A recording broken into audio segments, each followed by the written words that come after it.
Good, happy Thursday morning, September 26th, 2019. I'm Riley King, and welcome to the Riley King Newscast, right here on the Riley King Network. Let's begin. First up, 2 people dead after double shooting at Steeplegate Mall in Concord. No threat to public, officials say. Let's take a listen to that video from WMUR News 9, Gene Mackin.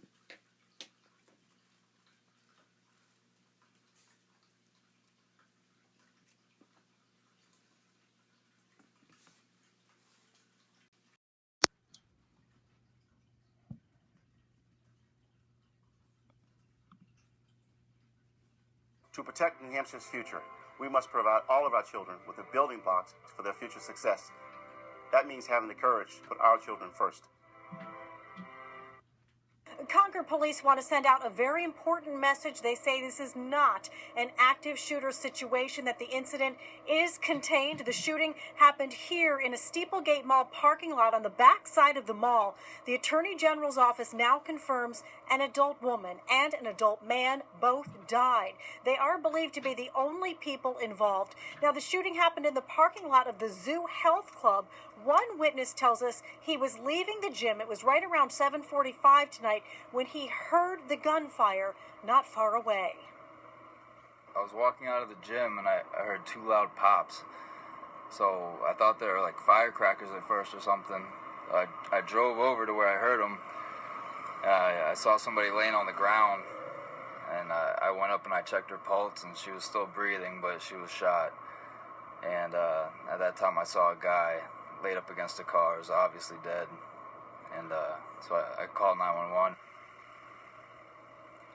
Justin stayed on the scene so he could assist police. The woman was taken to the hospital where investigators say she died. The body of the man remains in the parking lot where investigators are focusing on what happened here and what led up to the shooting. People in stores nearby, as far away as the Shaws across the street from the mall, were very concerned seeing police rushing to the mall. They tell us officers went to businesses to let them know they are safe. Again, a man and a woman died in this shooting incident here at the Steeplegate Mall tonight. Their identities have not been released. The Attorney General's office is now in charge of this investigation, and as we get more information, we'll pass it along to you. Live in Concord tonight, Gene Mackin, WMUR News 9.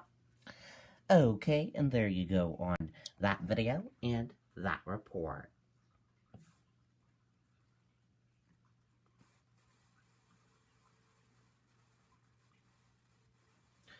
Shaheen, dark money ad campaign flooding New Hampshire. Goal of campaign is to derail efforts to end surprise medical billing, Shaheen says. Let's take a listen to that video from WMUR News 9.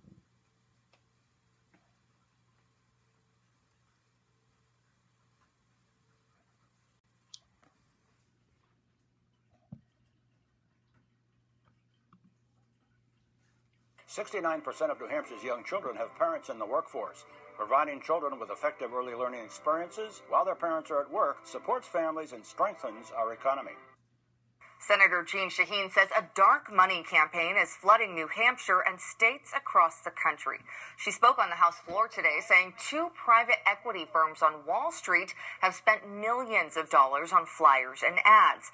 Shaheen says the firms are using the name Doctor-Patient Unity as a front. She says their goal is to derail efforts in Congress to end surprise medical billing. They don't care about patients.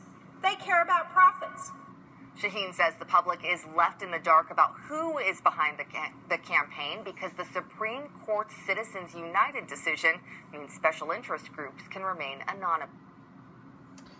Okay, and there you go on that video and that report.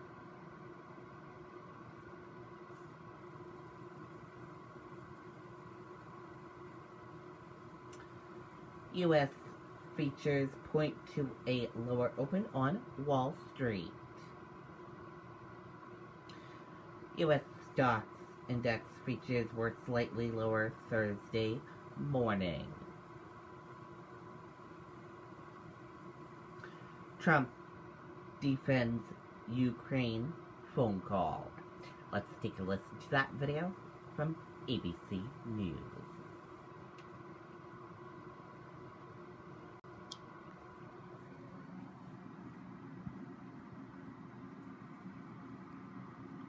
Breaking news overnight, President Trump personally ordered the suspension of hundreds of millions of dollars in military aid to Ukraine just days before he encouraged their president to investigate his political rival, Joe Biden.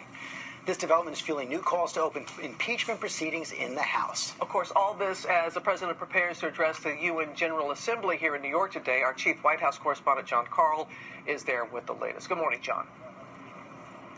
Good morning, Robin. As the president prepares to take the world stage here at the United Nations, this new development, breaking new developments in the Ukraine controversy, raising new questions about whether or not the president pressured a foreign leader to investigate a political rival. ABC News has confirmed reports that days before he talked to the president of Ukraine about investigating Joe Biden, President Trump himself ordered his chief of staff to withhold some $400 million in military aid to Ukraine. This revelation comes as pressure to begin impeachment hearings grows from previously reluctant Democrats. I don't know how I live in a country, I help lead a country that allows a president of the United States to openly admit to this kind of corruption and get away with it. And now 7 more House Democrats are joining the call to impeach, writing in an op-ed in the Washington Post that, quote, "These new allegations are a threat to all we have sworn to protect." The president still insists there was no quid pro quo. I did not make a statement that you have to do this or I'm not going to give you aid. I wouldn't do that. I wouldn't do that. But earlier in the day, the president seemed to acknowledge he did consider withholding aid unless the investigation went forward. We're supporting a country. We want to make sure that country is honest. Why would you give money to a country that you think is corrupt? The president also suggested it wouldn't have been wrong if he did do it. I think it would probably, possibly have been okay if I did. But I didn't. I didn't put any pressure on them whatsoever. On the eve of his UN speech, the president dispatched Vice President Pence to Fox News to defend his actions. He mentioned Vice President Biden and his son in the context of us wanting to see honest government. And while there has been no evidence of any wrongdoing, Joe Biden's son Hunter did make tens of thousands of dollars a month working for a Ukrainian company while his father was vice president. Biden on Twitter is urging the president to release the transcript of his call with the Ukrainian president. Among the world leaders the president will meet with tomorrow here in New York is the president of Ukraine, President Zelensky, who has not yet talked about any of this, George. Meanwhile, I am told that there is serious consideration at the White House of going forward and releasing the transcript of the president's conversations with President Zelensky. So they might release the transcript, but still holding the line on releasing that whistleblower complaint? It sure seems I see absolutely no indication that they are going to budge at all on that. And, of course, that is the demand from Speaker of the House, Nancy Pelosi. Okay, John Karl, thanks very much. Okay, and there you go on that video and that report.